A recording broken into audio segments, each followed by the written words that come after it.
Happy Wednesday, everybody. Dr. Muse here with Dr. Ulm, back from a 2-week hiatus because we had a holiday last week.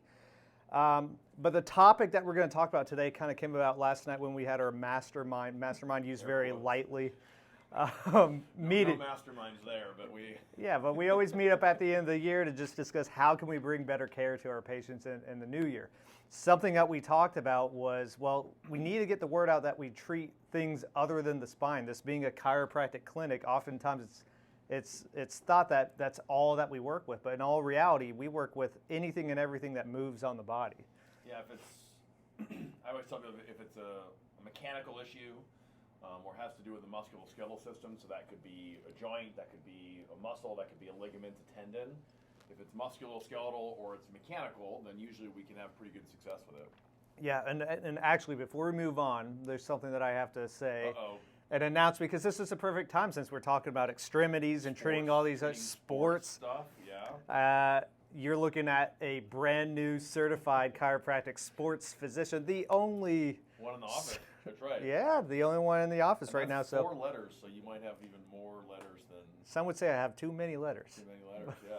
Yes, no, excited about that. That's actually a cool accomplishment. So that is essentially it's a postdoctoral program that you go through, and then you have to finish a test, and so it's a certified chiropractic CCSP, certified CCSP. chiropractic sports physician. Don't mess that up. Yep. So that basically is a nice blend with his athletic training background. So yeah. Anyways, had to get that out of the way. So let's talk about treating the extremities. So meaning anything but the spine. Anything, correct. Any other joint on the body that is not within the spine. Sort of condition. So when we say extremities, that's too esoteric. So we're talking like shoulder impingements, patella tendon stuff. If you get runner's knee, Achilles tendonitis, ankle plantar sprains, fasciitis, ankle sprains, whatever it may carpal be. tunnel syndrome, medial, lateral, elbow stuff, tennis and golf elbow. Yep. It's really any of those things. We see this stuff all the time. And last night, we were sort of laughing because patients will come in, and Dr. Kraft was talking about a patient that was, he's treating her for low back, and then at the end of the treatment, she's sort of like moving her arm around, and he's like, "What's going on?" She's like, "Oh, my shoulder's just bugging me," and he's like, "Well, I treat that." And she's like, "Oh, I had no idea." Yeah. So people just didn't know it. So that's kind of the conditions that we can treat. Yeah. So with all that being said, first we have to start with something that we talk about basically every single week, and that's the McKinsey method. So with that in mind, with any of these complaints that he just mentioned, or like let's say it is a patellar tendinopathy where you have pain right here, well, we better check the spine first to see if it's a referral from the spine. So that's where the McKinsey method that all of us are trained in comes into play, so that we can decide, okay, is this actually something wrong with this tendon, or is this just some kind of referral coming from the back and creating this sense of pain in that area? So that happens a lot. So frequently somebody will come in and they'll have knee pain with squatting. I just happen to treat a bunch of meatheads. And so they have knee pain with squatting, and I would say more than half the time it's actually coming from the back, which makes sense because at the bottom of the squat where they're getting that pressure in the knee, that's when the back is in the most compromised position usually. So if the back gets sort of aggravated, then the knee can actually be where those symptoms are expressed. We have to rule that stuff out. So if you've had knee treatment before, or elbow or wrist or whatever, if it hasn't resolved, it's very possible the reason it wasn't resolved wasn't because the care wasn't that great, it's that they were treating the wrong area. Right. That's one of the major reasons why I think that people fail just traditional physical therapy or traditional chiropractic is the treating therapist actually treating the wrong area. So if you come in with elbow pain and it's actually coming from your neck, or you come in with plantar fasciitis-like symptoms, but it's actually coming from your low back, and you treat the plantar fasciitis or the elbow, you'll get better in the office, and then when you walk out the door, I don't know, a couple minutes later, a couple hours later, your symptoms just come back because all you did was sort of shut down the pain generator. You're not actually addressing the cause of the problem. So that's one of the major areas. So let's move on from that, because we've talked about spine-mediated pain a lot in previous chats. So what if it is in the spine? And we talk about these derangements, this classification we use in the spine which if you're unsure of what that is, go back to the Instagram, the YouTube. I've got plenty of stuff up on both of those about that. But could we have a derangement in any other joint other than the spine? Yeah, and the answer is yes. Derangements, it's kind of a syndrome. So just think of it as the joint is not moving the way that it's supposed to, and then it causes like blocked, motion. It'll have limited range of motion, and then you might get symptoms at the site, or even they might have referring symptoms. So if the back isn't moving right, or it's a little bit aggravated, you can have symptoms in the knee, like we just talked about. Mm-hmm. That's kind of what a derangement is, and now that's an even more broad definition than the McKenzie Institute would say. But the way that I think about it, and the way that I explain to my patients, if they come in with medial elbow pain, and we do some repetitive motions like repetitive extensions, and that clears the elbow up. To me, what we're doing is we're sort of just gently but ballistically mobilizing the joint repetitively to restore normal movement. And once it can move the way that it's supposed to, then the joint acts and behaves like it's supposed to. There's no symptoms, there's no tightness, there's no achiness or anything like that. Right. All because we've used, in this case, McKenzie, to mobilize the joint to restore its optimal function. Right. So then that kind of leads into the next thing we're going to talk about. If we use something like the McKenzie method or repeated motion on a joint and restore proper joint function, well, we still got to figure out, okay, well, why did that happen in the first place? So this gets more into the why behind you're experiencing this pain. So that's where I wanted to talk about poor stabilization or poor motor control habits. So now we begin to get a little bit away from that McKenzie method stuff that we talk a lot about and talk more about some of this dynamic neuromuscular stabilization stuff, which 3 of the doctors here are certified in. One of them teaches. And then I will be certified at some point, hopefully. But yeah, I had to bring myself back down. I got on him though. Yeah.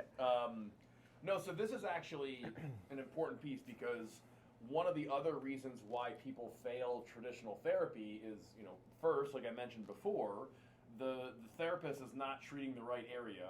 But number 2 is that the treatment plan is not tailored specifically to the individual, and we've harped on this a million times over the course of the past couple years. But when we go through and do an exam, if we're trying to figure out, like, well, what is the problem with the elbow, or what is causing the elbow dysfunction, then we're able to tailor the treatment plan specifically to the patient. So we of course use that in the spine, but it applies exactly the same way if you're treating an ankle, or a wrist, or a shoulder. It doesn't matter. You have to go in, find not only what is generating the pain, but what is the source of the problem, and then tailor the treatment plan specifically to that. And one of the big areas that we tackle, particularly at the end of the treatment, we're really trying to get that function improved, right? We've already got them out of pain at this point, but the job is not done because we haven't improved or restored optimal function, which is the goal here.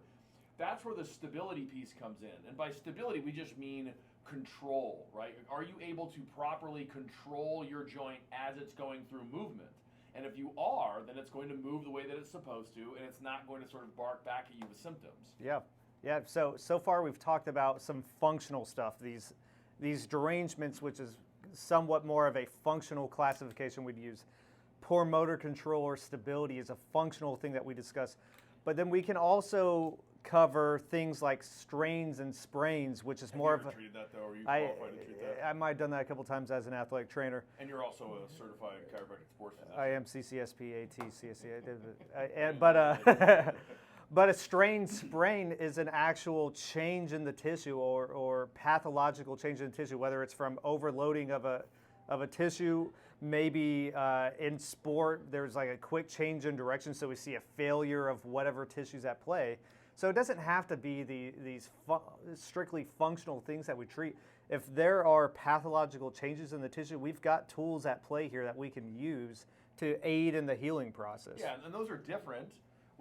There's usually going to be a functional component to something like that, but then in that case, you have structural damage to tissue, and that takes time. There's a healing process. If somebody comes in and they pulled their hamstring, and they've got like a big bruise in the hamstring, meaning that there was significant bleeding in that area, well, we have to address that first, but then we also have to be thinking, well, why did that pull in the first place? I mean, if it was something weird like their foot got locked and then they got hit from behind, okay, that's fine. But if they're just running, like I had an athlete the other day, he was just playing football, running, and his hip flexor he had a pull, so he pulled his hip flexor, and I had to think, okay, we have to treat this because it was an avulsion fracture where it actually sort of like pulls off the bone a little bit, and so there's something structural that has to be addressed there. But then we have to think, okay, functionally, what do we need to do here to speed that up? What we ended up doing was improving his overall hip function, reducing the tightness in that hip flexor, and then going after his central stability so that he has better motor control over that hip, so that the next time he's playing football, it's not going to just sort of pull again. Right, and I would even argue in some of these freak accidents, like you mentioned, like if a foot gets caught, well, in the presence of pain, function changes, so we need to restore proper function. So even if it's just one of those freak accidents, I still need to go in and make sure things are operating in an optimal manner once I want to get them back out to play, because the number one cause of injury is previous injury. So that should say a lot in terms of maybe we're just not doing a great enough job in terms of restoring proper function in these individuals.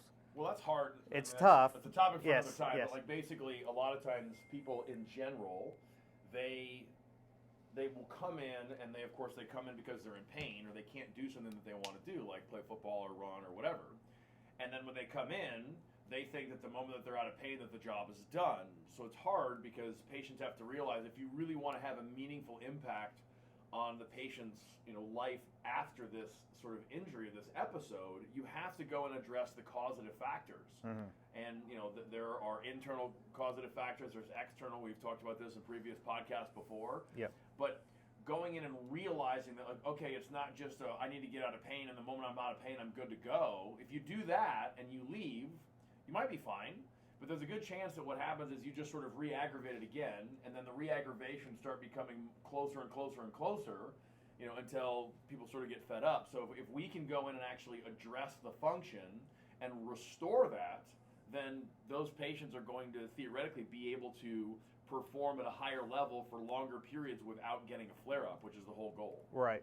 And to put a cap on this thing, I always tell people the evaluation is very important. So in any of these extremity or limb type injuries, sometimes something like imaging is needed. So that's where our evaluation comes into play. I've sent people out for things like knee MRIs, hip MRIs, shoulder MRIs to check that tissue to see, okay, is there pathological stuff that may need some additional care outside of what we can do within these walls here? Yeah, no, I mean, that's a good thing to end on.